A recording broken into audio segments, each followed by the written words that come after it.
As you can see, rightfully, there are no critics to the roast for Pinocchio, but we do have some audience members that need straightened up. But before I get to that, here is today's mystery review. I'm going to read the review of a movie. You have to guess what that movie is. The review is, the movie tries so hard that you're more likely to be shrieking with laughter than just plain shrieking. If you think you know what it is or you have a wrong answer, leave it down below, and I will read that answer at the end of this video. Alright, jumping straight to the audience. Alright, George C., less than a month ago, gave Pinocchio 5 stars. He says, at 73%, are you people mentally disabled? So George, geniuses, like you and I, really do need to forgive people like this.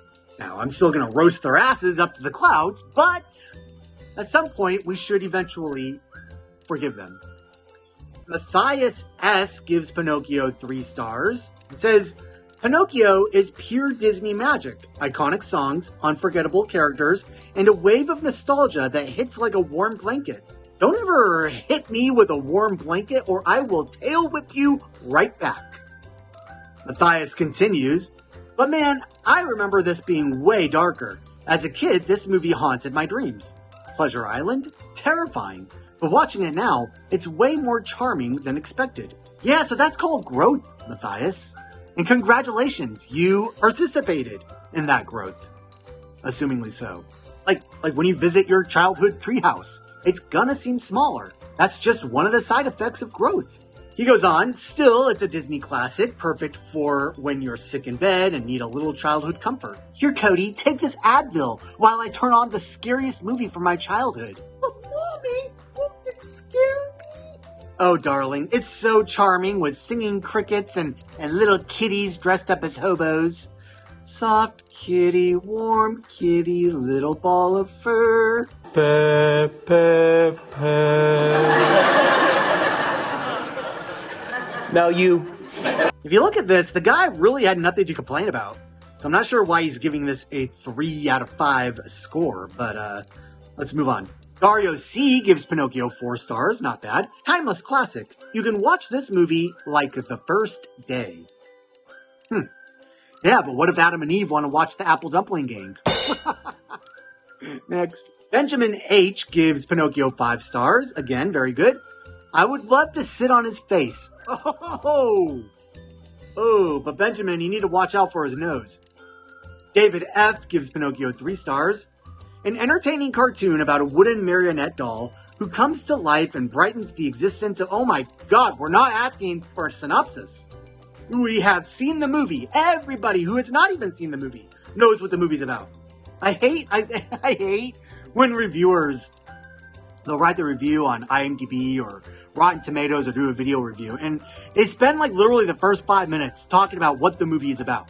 I don't do that because I assume that if you click on the thumbnail, you know the movie I'm talking about. And the other advantage is, if you haven't seen the movie, then I'm not giving anything away. Jacko gives it 5 stars, again, very good.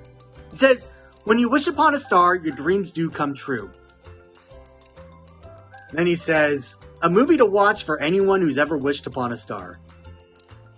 I mean, if Star Wishers watch this movie, they take that, to be very literal, then I would guess that they would be very jealous that Geppetto's wish came true, but here in the real world, their wish did not come true. Unless I'm missing something. If I had to point out anything that I didn't like about this movie, that would probably be it. But that's just an aside, sort of. It's like, well, okay, wishes don't actually come true. There's no genie, there's no star. But then I'd have to take it further to its logical conclusion and say, well, puppets can't actually stand up and dance and sing. They might lay up at the end of your bed and try to talk to you at night, but no, they're not gonna dance and sing. That's not what they do. But yeah, how generic can you get on a review? This is akin to those old reviews where critics used to say, you will stand up and cheer, I've never done that. I didn't even do that during Gladiator. No Name gives Pinocchio 4.5 stars. Charming, realistic for its age. Yeah, the last time I saw a cat and a fox dressed in hobo garb walking down the street, it made me immediately think of the realism that Pinocchio captured. These people. No Name gives Pinocchio, half a star. This should be good. It says, not a good movie for kids. Kids are shown smoking tobacco and drinking beer. Yeah, so you know where my kids first saw somebody smoking a joint or chugging back a can of beer? At the park. At the playground where they regularly frequent. I assure you, that was a lot more traumatizing than somebody drawing a cigarette in a donkey's hand.